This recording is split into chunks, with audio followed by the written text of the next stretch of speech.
Welcome to the Healing Entrepreneur Podcast. I'm your host, Rowana Abbensetts-Dobson. I'm a Black woman, a writer, an author, a wife, and a mom. Through my ups and downs with depression and anxiety, I've become intentional about healing, learning my history, developing self-love, and finding joy in every moment. As a mental health advocate and a publisher of Black women writers, I am deeply aware of the power of the voice and the importance of making sure all voices are heard. On this podcast, I hope to share my journey as well as introduce you to remarkable guests whose voices have been life-changing for me. I hope this conversation opens up a new possibility of greatness for you in your life. Hello, everyone. Welcome back to the Healing Entrepreneur Podcast. I'm your host, Rowana Abbensetts-Dobson, founder of Spoken Black Girl, and, lover of healing conversations, especially with Black women and especially with Black women writers. Okay. We dig into the intersection of wellness and creativity and entrepreneurship on this show. So, we're about to get into all of those topics with author Jana J. Jones, author of Vivid and What Happened to Alice. She's a Baltimore native who does so much to spotlight the work in her community.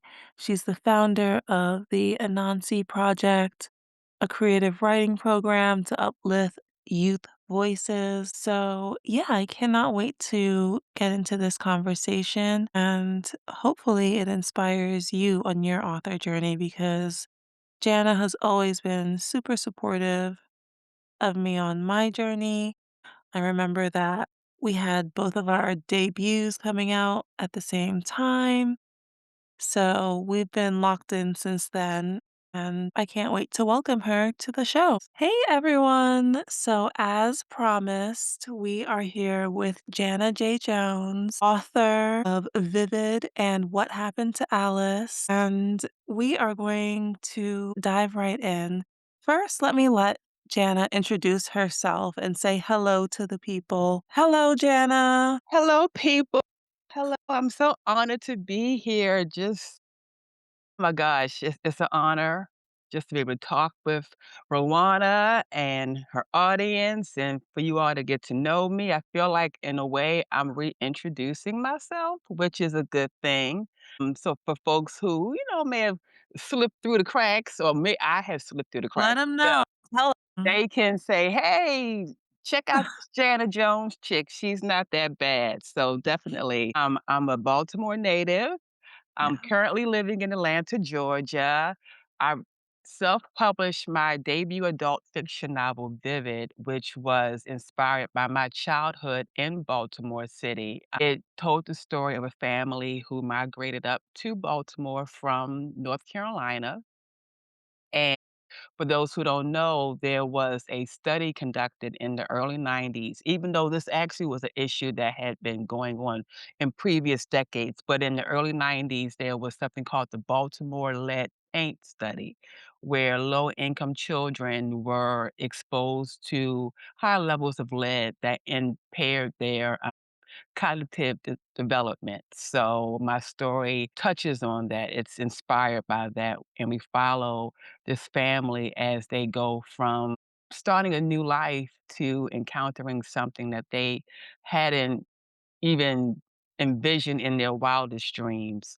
So definitely, it's a story that I hope folks can check out. Yeah, very moving, very relatable. Jana is an amazing writer and author, so I'll always recommend her work. So, y'all go check out Vivid and follow Jana, support Jana, all of those things. I'm actually so glad that you started with Vivid because now we can work backwards. Yes. I want you to tell me, when did you first feel called to storytelling? And when did you realize that it was like part of a healing journey as well?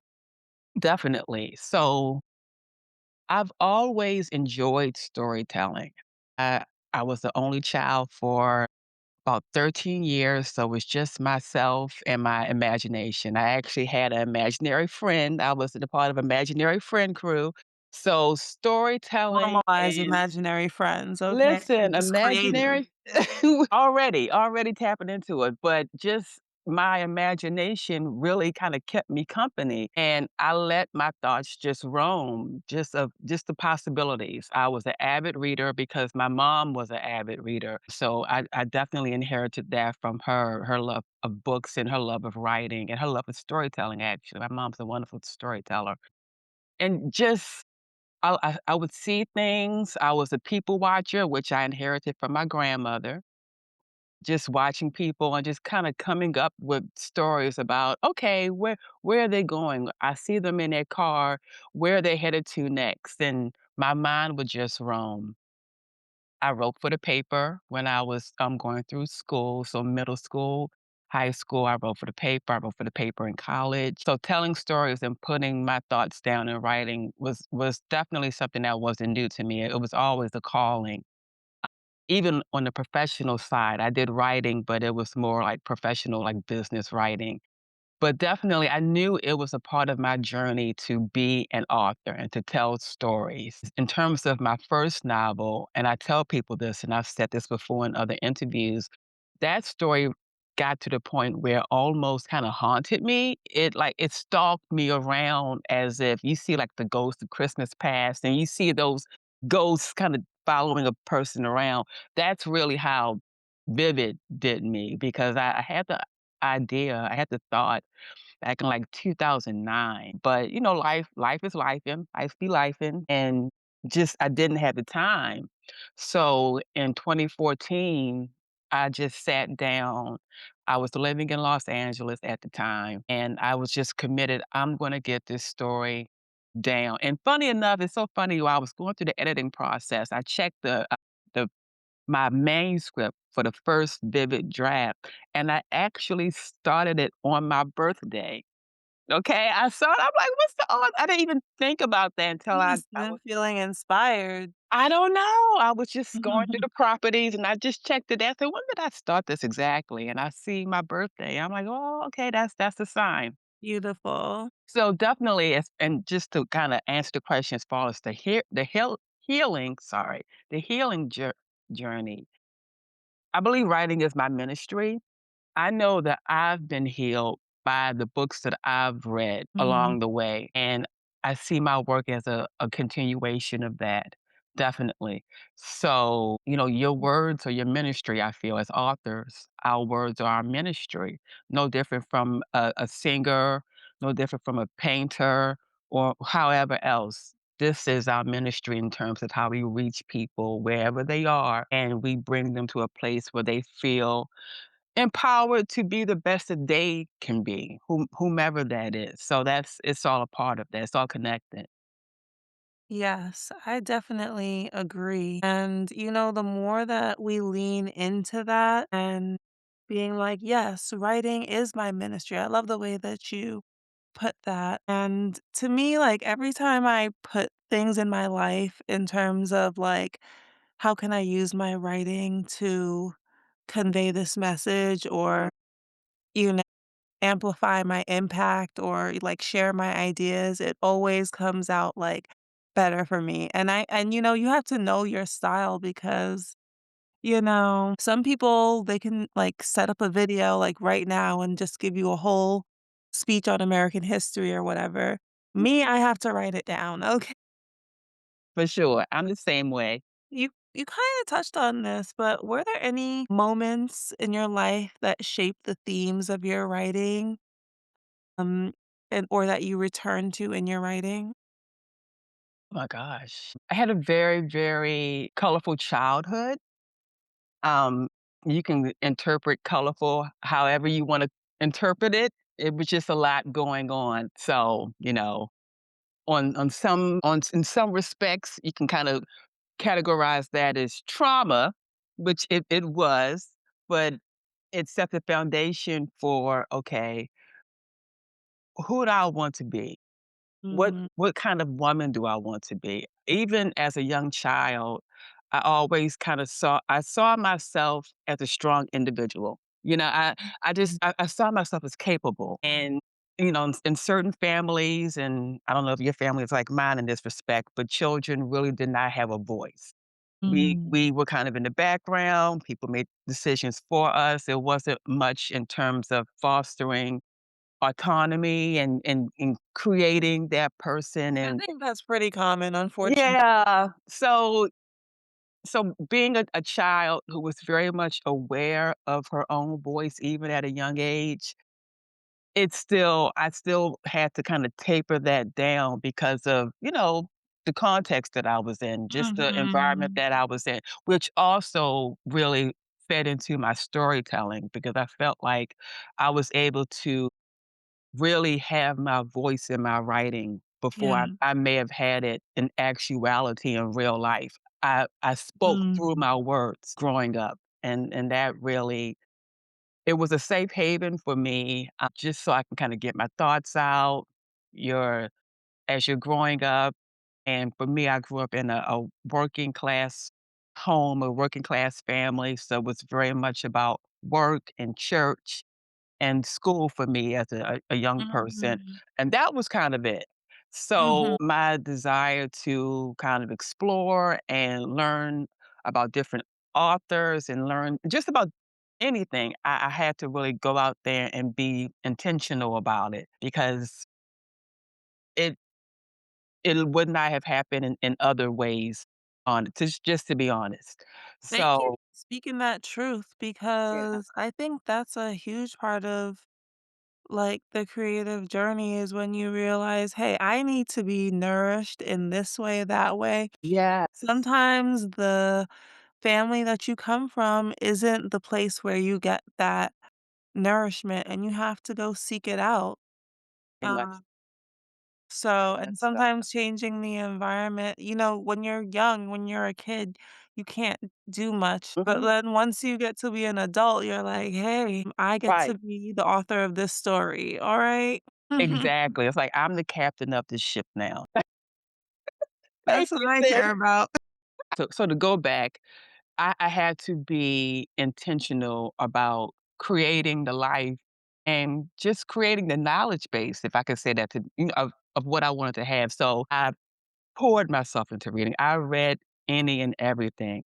I was a big fan of Terry McMillan, Elin Harris. I remember I would have to, like, hide my books sometimes from my mom. Oh my Yeah, so she's like, "Well, what are you reading?" I read, your Maya Angelou's, your Toni Morrison's, yeah. um, BB Moore Campbell, which actually I'm I'm tapping back into her work. I'm rereading her work now with this second novel that I'm editing and I'm working on. The late BB Moore Campbell, I loved her. Philadelphia Woman, her stories were stories of Black women, you know, just finding their own voice, finding their own truth. Mental health was a big topic that she talked about, and she really kind of made that popular in like African American, I don't know Yeah, what the category is, African American novels. reading She circles, really yeah, yeah. she brought that to the forefront. I remember her book 72 Hour Hold, and because Repeat I their names so I could, yes, BB is BEBE, BB Moore, Moore, BB Moore Campbell, and she passed away, I wanna say in 2000. wow. But she was a prolific author, and in terms of as we talk about authors who, like, shaped us, she for sure shaped me, and I've gotten back into reading her work as I've been going through the editing process for my novel because I feel I don't know, I feel her energy, I feel her Yeah. influence. I feel She her died influence. young, I'm looking at Yeah, her. she died of cancer, and it Oh, was quick because it was the thing where, it was one of those cases where they announced that she had it, and then, like, before you know it. and then Yeah. months later, she was gone. It was like, "Wait a minute." Like, they just announced that Mhm. so, yeah. Yeah. in peace. and Like, his peace. today, we should also say today that Asada Shakur Asada passed. Shakur, and I've been meditating on Asada, ancestor Asada, all day since I heard the news, and I just been thinking, we're talking about healing. This conversation is about healing, and what does healing look like against the backdrop of a society that pretty much is fueled and it runs on broken minds and broken bodies and broken spirits. You know, they your healing is not a part of the plan. Mhm. A healed person, that kinda goes against the script. What are you talking about? You wanna heal yourself? You need to Mhm. be constantly second guessing yourself so you can work extra Mhm. hours at work, Yeah, so and you be can obedient and and be submit. obedient and, abide by the laws. What are you talking about? So I think about Ancestor Asada, and just her life was a testament to Oh, yeah. shutting all of these systems down. Yes. They aren't conducive to a healthy world. Yeah. What's the end game to all of this, you know? I mean, Wellness, for not sure. our wellness. Like, I'm here down in Atlanta, and they've been starting protests because they're talking about building a data center not too far from here, and we already know what's happening with that in terms of, like, the air Mhm. quality and the water, Pollution.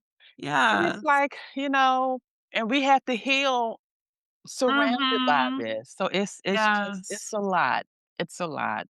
Ooh, that is a lot. Listen, just scratching the surface of current events. Yeah, But yeah, I mean, I was just saying on threads, like, as writers, this is really our time to rise and write our stories and not waste a moment. Okay. mhm. Yes. Not to pressure anyone or make anyone feel, No. Well, you but know what Nina Simone said, "An artist has to reflect the times." That's yes, what she said, and I'm saying, that's a quote right there. Yeah, it it's heavy. it is Um, very you heavy, know, I think writing is definitely helping me navigate, and I hope it can be a tool for others as well. for sure. All right, Jana. So you have a lot of different projects going on. And one thing that caught my eye was the Anansi project. Can you tell us more about that? Sure, so the Anansi Project was born in 2014, but I had had the idea for years, actually. I've always been big on volunteering. I would do volunteer work, and just that's just kind of, like, always been a thing that I've been active in. With Anansi, I saw that as an opportunity to merge my love for writing with my love for connecting with the community. So I started it in Los Angeles, and I actually was doing workshops in two locations: Covenant House, Los Angeles. And for those who don't know, Covenant House is nationwide, and it is a nonprofit that's specifically for houseless or transient youth and young adults. And I also did workshops at the Inglewood Public Library. So that was really a wonderful experience because I got to connect with different type from young with young people from kind of all across the spectrum. Those who were just getting dropped off because school was out and they were doing homework. Hey, what's this? Let's write. To young people where I live here. This is my home for the time being until things are able to, settle down, sort themselves out. And because of that, the type of stories that I got were very, very interesting and they were real. Young people were vulnerable, which I really appreciate because that's hard to do. And when you're young like that and everything is cringe and, ooh, I sincerely appreciate and honor the young folks who took the time to, you know, get their heart on the page. It definitely influenced me as a writer. It it tapped into a feeling that I had of, "You have to be brave." This thing is not you can't be wishy-washy or lukewarm about this, then you have to be brave if you're gonna put your story out because it might not be received how you may think it's gonna be received, but you have to get it out. And the young people in Anansi really helped me with that. They taught me that. And we produced a literary magazine, and you can see it on my website. It's called I was just Anansi's Web. gonna say, like, where can people read some of these stories? Yes, it's find it on my website, janajjones.com. There's a tab that says Anansi Project, and we had a literary magazine called Anansi's Web. And for those who don't know the story of Anansi, Anansi is the spider from West African folklore, and they are like it taps into the griot culture of West and Central Africa because we are all storytellers of our own journey. Literally. Literally, we are telling we are keeping a chronicle of our lives, that we were here, that we were in this Mhm. place and living in a time now where things are being snatched off the internet and, Exactly. libraries are being threatened with funding and museums. Like we said before, it's important for us to tell these stories to just commemorate this particular point in time. That Yeah, that we existed and that we were here, that we and fought we resisted and that we it. resisted because, if you're not here to tell your story, what do we have? So Anansi definitely was a part of that. I'm eternally grateful. Again, just to mention my second novel, when it comes out, and it's coming out spring 2026, my Anansi experience weighs very heavily in this book. You will see it. So, yeah, I'm very Tentative title? so the tentative title is Scenes from a Chrysalis. We love it. Scenes Things from a Chrysalis, y'all. Yes, and my Anansi time is gonna factor in very heavily into the journey of the main character, Maya. Mm, So, I'm very excited about that. yeah, Yeah, I'm getting excited thinking about it because it just brought back all these memories, so, yeah, I'm very, yeah. very excited. Love that. Y'all get ready to support Yes, Jana's next book. Okay. I will be out there, Looking pom at pom. spring 2026. Okay. And hopefully we'll have you back on the podcast. Yes, for sure, I hope to be here. Were there any lessons before we leave the Anansi project? Were there any like entrepreneurial lessons that you learned about sustaining a creative healing centered project like the Anansi project? Be prepared to have folks not get it and find a way to work around that, find a way to pivot. I'm kinda good. I don't know if I have a little bit of salesman in me or whatever. I'm very kinda good at getting people to kinda see my vision. I'm good at that, and that might just be my public relations college training, I don't know. But I can do well to get people, "Okay, yeah, I'm seeing something." I'm good at getting that connection. But that being said, be prepared for, "Huh? What? Okay," but know that you're still going on the right path. That's not a sign, that's not a reflection that you're doing anything wrong. Some people just won't get it. And the positive thing is they might not get it and still be able to work with you and help you out and give you resources to get your dream further out there. And then some would be like, "Oh, let's table that until whenever," and then you don't ever hear from them again. And that's fine. But just know, don't don't let that detract you from where you're going, just because folks might not understand the vision just yet, and that's fine. Pivot, do whatever you have to do. Yes, Keep your keep vision is for your you. That's vision is one for thing I you. always try to keep in mind is Yeah, you are the holder of the vision, okay? your The vision's for people you or will get left. not. The goal is still to heal, is still to be a healing resource, and if folks can understand, and cool, come on board. If not, I understand, and and keep it moving. Exactly. You will find your people, whether You will that's find your readers, people. collaborators, Yes. whatever you need. I feel like that has been something that I've learned so much with SVG Yes. is that I'm like, you don't have to worry, you don't have to stress when the time is right. The right people come into your life and they've got the keys to where you need to go. But you have to hold fast to that You vision have to because hold fast. everyone's going to be having an opinion and even trying to change your direction or Well, change your knock you off your opinion. square. Well, just they will come in and say, "Well, maybe you don't mean that." What? You know, you have to stay true to your vision. Yes. It's like a lighthouse almost, and it's shining a light while you're out at sea, but you're keeping true to whatever your vision says to do. So for sure, and Mhm. your people will come. You don't have to chase anybody down. You don't have to just circling back. Hey, I'm just circling back. I'm circling back. No, And you don't have to do that. Your folks will come. Your unit will come for sure. so, on that inspirational note, what is your advice to writers that might feel stuck or silenced? What's one of the first steps they can take? Your voice matters, and I know people say that, and that might get tossed out there, but it really does.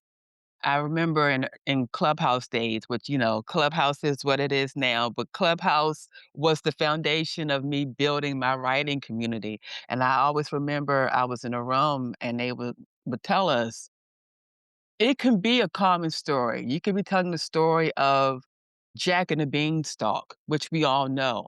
But no one will ever be able to tell that story the way you can tell that story because each person has their own individual spin. They will call it your secret sauce.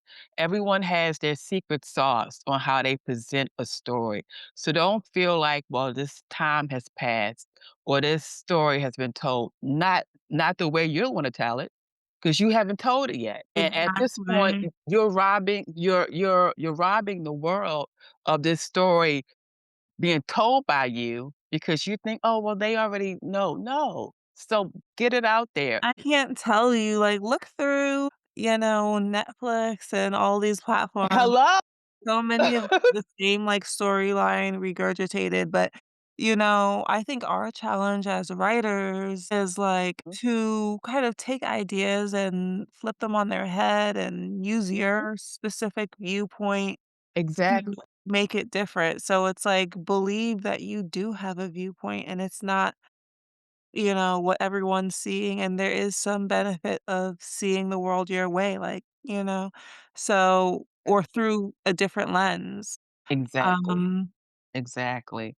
and They as writers, these stories come to us, right? listen, okay, it's really like you're channeling, I'm sorry. Like, it comes We're laughing, but not. we're laughing, but not. It's like you're writing, but the story is like, "I'm gonna come through you because I wanna be out in this world." I'll tell anybody, like, there were times when I was writing my first novel where I would just be writing, and, like, I would look and a chapter would be done, and I'm reading, I'm like, "Oh, okay." And, even though I had just typed it, but for Mhm. the Mhm. characters were like, "Let us run this show, and so we can just get out because we wanna let the world know what's going on." So it's really true, and I was gonna say something, I was gonna piggyback on the question as far as some writers feeling like, I don't have the time or time's run out for me because that's a big thing, especially I feel for women. Women who have had children, who've gotten married, who might be a little bit older, like non-traditional, whatever box they wanna put us in. Listen, run your own race. You are on your own timeline. Be audacious, take up space, walk into rooms, do it. Like, listen to how folks say, "Who she thinks she is?" Like, who is she? Like, you got some nerve. Have all the nerve in the world and forget it. Let them talk, but definitely don't think that you're behind or your time has passed. Like, I'm a very big proponent in letting folks know that your journey is yours and your timeline is yours. And don't ever feel like you've run out. People I think about there's a story now, this guy was an accountant for, like, 25, 30 years, but he always wanted to play in the band. So he retired from his accounting job and he enrolled at LSU. This man is like 65 years old and he's a part of the marching band now down at LSU because it's something that he always wanted to do. You have Yes. Live time. for it, Live your and it dream. doesn't matter how it looks to anyone else. So yeah, I love seeing cases like that of, you know, Yeah. yeah. Alright, okay, that's a good message because I feel like as, like, writers specifically, I feel like a lot of writers, especially women writers, get their start later in life. Yeah. I think that's actually more common. I mean, there are the young writers too, but I see a lot of, like, older women, like, getting back into their Mhm. craft and really doing amazing things in the space, so Never. never let that deter you, okay? You can still be getting published and getting your voice out there, please. Now it's like I'm so privileged to work with so many amazing Black writers and see all of these different Black writers, and we are doing it, honey, okay? Yes. Definitely creating the spaces for the voices, so It's beautiful. It's yeah. beautiful, and it's needed.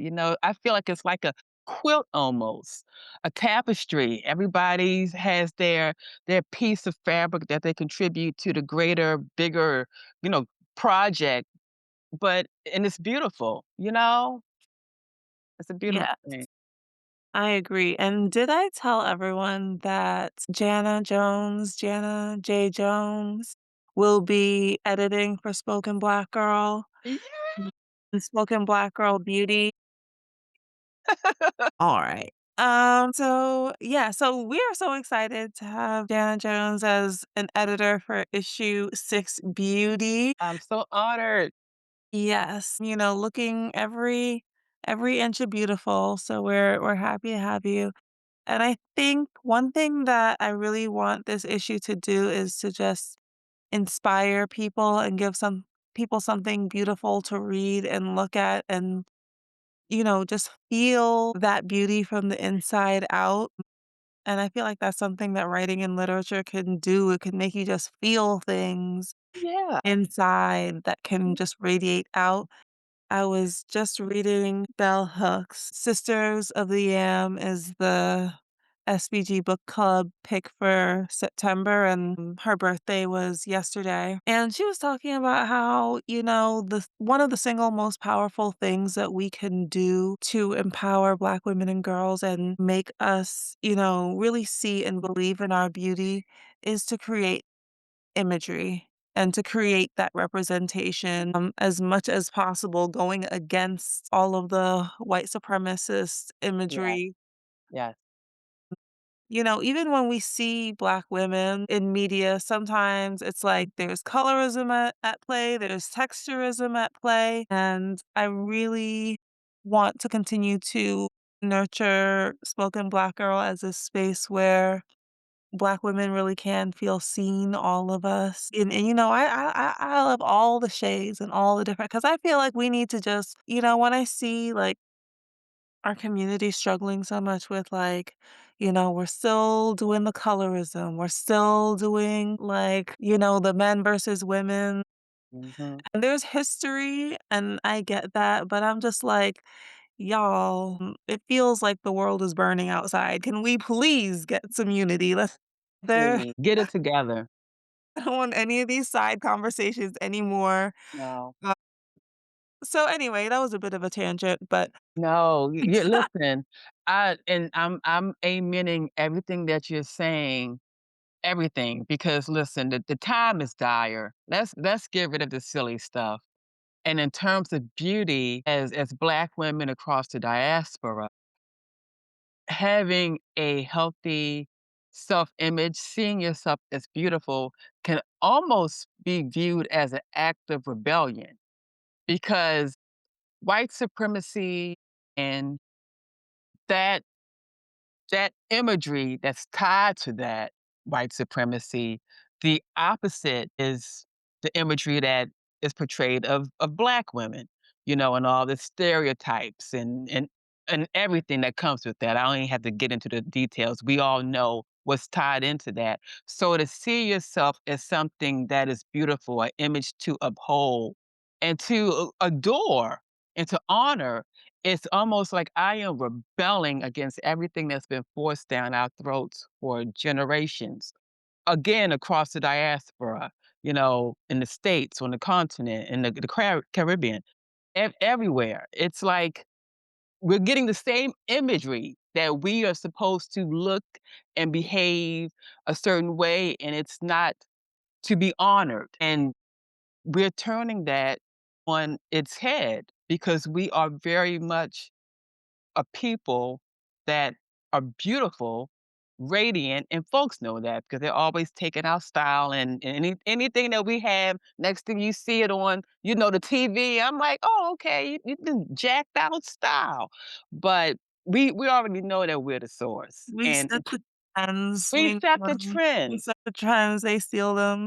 So we already know what time it is with that. But yeah, it's important to honor our beauty. Yes, and I so look forward to this coming out, and then we're gonna have, Jana with the picture of the magazine, and it's gonna Yes. be great. So before we go, please let us know what is bringing you joy or inspiration in your life right now, because we need some light, okay? Yeah. What's bringing me joy? My community is bringing me joy. Just tapping back in with my circle, spending time with my friends, including our beautiful host here. I had a wonderful time in New York. I just did a weekend vacay. I took in a Broadway show and I spent some time in Brooklyn with Rowana. And when I tell you, it was like a B12 shot. Like it recharged me. And I'm connecting with some friends next month in Chicago, and I'm just my community is sustaining me and it's keeping me afloat, and I need that. I need that now, more than ever. Just with the world being how it is, it's important to hold fast and to touch on people and to love on people and to feel that energy, you know, and it keeps me going yet another day, and I'm excited about my project coming out next year. That's really bringing me joy. And I like simple things too. Sunsets, I love. I'll whip out my photo real quick and I take a picture of some street art. I love murals. If I see some roses or like flowers, just natural beauty, I love. I know things are kind of changing because fall is around. Well, fall is here, but even with that, Love some fall foliage. the fall foliage, just the colors of nature, and Yeah. it might seem like, well, what's that about? But I love that because it's Mhm. natural beauty that you can't ignore. Like nature is going to make you. Speaking of beauty, nature will make you Mm. look at it. It's like I know Yeah. I'm beautiful. You better check me out with this rose garden. So you got I to, miss it. listen. Got to have the nerve and the audacity to be as bold as nature is bold with its beauty. So, Mhm. yeah, that's all that's kind of Okay. that's all that's kinda moving me forward. Love talking to my writer friends, okay? We always just we t talk in cursive, okay? We like I love it. So, tell everyone where, again, they can Mhm. find you to support your work. Yes. So find me, my website is Jana, Jana, janajjones.com. That has links to where you can purchase my books and such. Also, I'm on Instagram at written by Jana, at written by Jana. So find me there. I have a Facebook author page, but I need to spruce that back up. Right now, so Back on that one. yeah, I have to cut back. So right now, definitely my website and send me an email. I do get emails still from time to time and I answer them and I appreciate that. Just so it's good to know that folks are still reading my work and also Vivids on Spotify. A lot of folks are coming to me now with through Spotify. I'm like, okay, yeah, check me out. So definitely IG, my Need to drop website. the deets on, like, how your process with your audiobook and getting it on Spotify and everything. Yes. So that was very shout out to my girl, Regina Walker, who did the narration. She's on Instagram too. She's a voiceover actress, but I think Yeah. she's doing more stage acting now, which I'm like, "Yes, let's go." But I had so she did all my narration, and so I had my audio files, and on Spotify, there's a site called Find a Way Voices. Find a Way Voices. So that's where you actually go to upload your files. You do it there, and then, you release it or you title it however you title it, and then from there, Spotify pulls it onto their interface. So Alright, it might be asking for myself, but Yes, yes, listen, we can chat. So, yeah, find a way voice, and it was very user friendly, which I appreciate because sometimes you go to these Mhm. websites and they're real clunky and dunky, Yeah. and it's like, I don't know anymore. Is it worth it? But this one wasn't. I was able to just upload, each file, bloop, bloop, just upload it onto the site. It made sure that it was of the right sound quality. Just, I guess that's the technical side. And then Mm. once that was done, that was done. And Spotify pulls from that website. And, every so often I'll get an email about how many listeners and such. So Wow. definitely it's cool. And I would tell people too, important thing, as independent authors, please read our stuff, but please rate it. Please leave a rating and a review because I'll see when folks are listening. I'm like, no, rate me so because everything is algorithm now, Yes, unfortunately. if there's no rating, we can't prove that it happened, like Yeah, like the mhm. algorithm will is so brutal at times. So Mhm. definitely please rate and review your indie author books and audiobooks and podcasts and everything. Leave a rating because that's really how we are seen now. Yes. That's just the way it Yes. works. Please. Exactly, and not everyone has, big marketing bucks to Mm, get a bunch of people to, review, so yeah. every read counts. It all counts. Alright, well, okay, we ended it with some bonus advice. Yeah. Thank you so much, Jana, for joining us this evening. Thank you again. Honored to be here always. Thank you everyone for checking me out and listening. And again, this journey is yours. Don't feel like you're on a timer. I wish everyone ample buku success because it's enough for everybody out here. Seriously. Yes. Okay.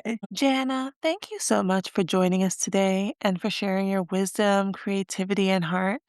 For listeners, you can find Jana's work at janajjones.com and follow her on Instagram at janajjones. If today's conversation inspired you, share this episode with a friend who needs encouragement. And don't forget to subscribe to the Healing Entrepreneur podcast for more stories at the intersection of wellness and creativity. Until next time, keep creating, keep healing, and keep writing and thriving. All of that.